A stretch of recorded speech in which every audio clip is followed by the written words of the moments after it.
And now, ladies and gentlemen, Dr. Bob Tarantino from Lyndhurst, New Jersey.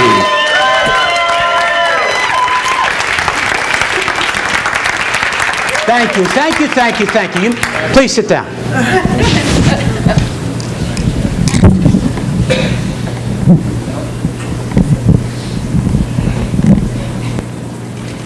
Okay. Ladies and gentlemen, I want you to all understand how important it is. What we're going to tell you tonight is to make your practices as successful as they can be. You've heard many times the expression, you never know how far-reaching something you may think, say, or do can change the lives of millions tomorrow.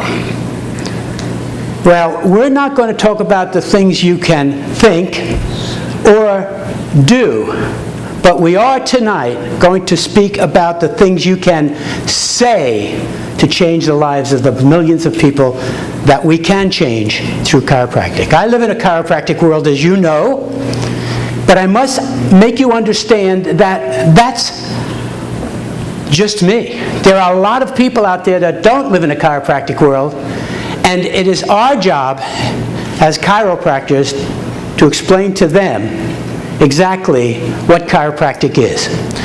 What we have decided is that it would be best to take the knowledge of disseminating the chiropractic message and dwindling it down to a very short message that people will listen to, rather than a verbose message that gets forgotten after the first 10 minutes. So what we're going to do tonight is have people come up and explain to you their messages.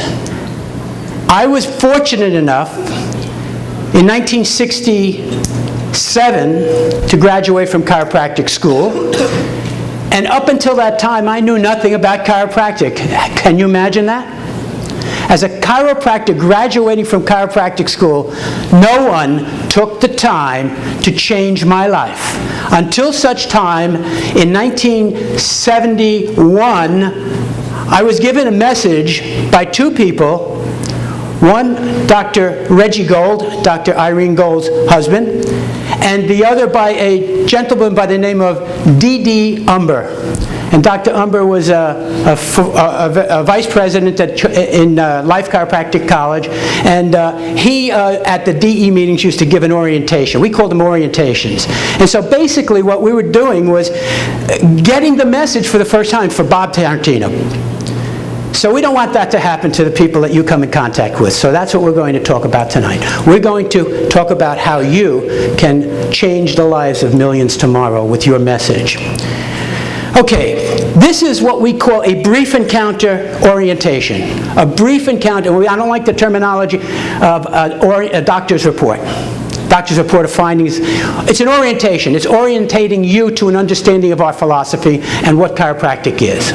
So we like the terminology orientation, the chiropractic orientation. I think these are things that you're going to have to change in your lives. If you're changing your terminology, it would be very important that you change it from doctor's reports to a chiropractic orientation. And this is a brief encounter, don't forget. This is a 10-minute encounter. So we're going to talk about the who, we're going to talk about the when, we're going to talk about the what you say, where you say it, how you say it. I'm going to give you generalizations. The people that follow me are going to give you their 10-minute presentation. Got it? I'm just going to give you a generalization of what I know each one of them are going to tell you. But I'm not going to be specific because that's what they're going to do. Who gets this? Every man, woman, and child that you come in contact with in your lifetime. It's that important that you change their life with a message that they don't have. When do you give this? We give this after we take a case history. So when a patient comes into our office, a practice member, we sit them down and take a case history. We want to know a little bit about them. We want them to know a little bit about us. And then after that, we do a spinal analysis. We analyze their spine for vertebral subluxations. If we take x-rays, we do that as well. We take x-rays of the person's spine. All of those things are done before you even mention what you do. because they're there for what they think is your reason. What do you say? You briefly explain your education. You let them know that you've got to set the stage that you are the expert. So you have to explain your education and your expertise. What makes you the man or woman that can tell them the message of chiropractic so that they will accept it? You explain about the wonders of the human body in that brief encounter. The wonders of the human body I can extrapolate, but it's not necessary.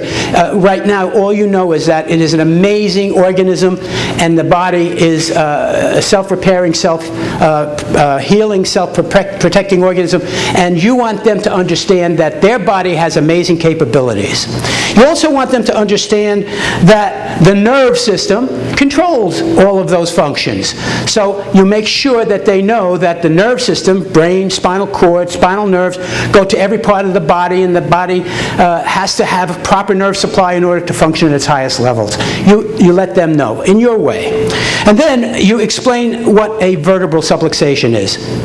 A vertebral subluxation can be explained in many different ways, but it's vitally important that they understand in that brief encounter that that's what you do. You look for vertebral subluxations in their spine because of the ramifications that those vertebral subluxations present.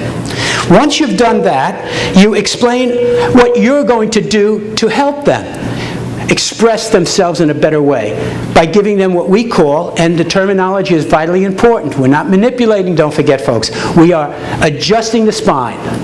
We are adjusting the vertebral subluxations to the best of our abilities to remove nerve interference. That's our job, and that's our only job. As a chiropractor, we do nothing else. We analyze, we detect, we analyze, and we correct vertebral subluxations, period. We don't manipulate shoulders, we don't manipulate knees, we don't do weight loss, we don't smoke ending, we don't do any of that. We don't use machines and modalities, we correct vertebral subluxations. That's what chiropractors do. Real chiropractors do that. And then we save your philosophy, and I think this is vitally important, although they may disagree when the people who follow me. Save your philosophy for a better time, a bigger, longer explanation, which is going to be your next real orientation. Don't forget, this is your brief first encounter. This is the first time you meet someone. Where do you do this? Well, I do this in my private office. I sit them down after I've done all of the things that I do, and I explain to them what I'm just telling you now. The brief encounter, the chiropractic explanation. And you can do this at a spinal screening or a health fair. You can take 10 minutes of a person's time, or take a group of people, sit them down and explain just what I'm saying to you.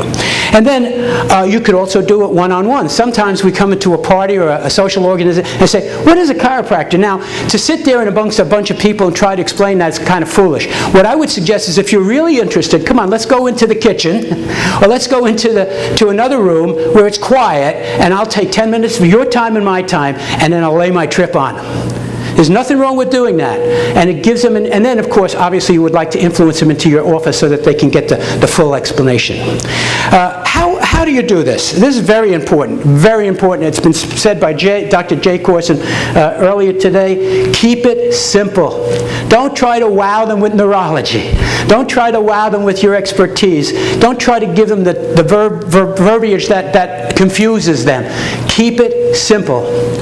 Then we're going to talk about examples relative to that person's maybe occupation. Maybe that person is a computer expert. Maybe that person is a plumber. Maybe that person is a mechanic. As we had an example of the wheels, the alignment's out, but the wheels get worn out incorrectly, and so the person just keeps changing the wheels rather than changing the cause of the why the wheels are wearing out. So use the person's occupation because they know that the best. The orchestra is my favorite. The conductor who is in full control of his orchestra, and if he's not in full control, the nervous system is not in full control of the human body, play the parts work out of tune. They're out of sync.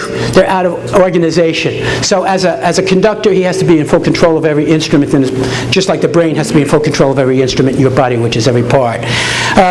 Computers, brief TIC talk, which is what we're talking about, does not replace the full orientation. This is vitally important, folks. It does not replace, it is just your first encounter. The full orientation should be scheduled schedule the next office visit. At that time, you're going to go over their x-rays if you took them, you're going to explain what you found in your analysis, and then you're going to take them and their spouse or significant other, you're going to take their older children, and you're going to sit them down either as one family or as a group of people, and you're going to give them an hour talk, because that is when they're going to understand the full message of chiropractic.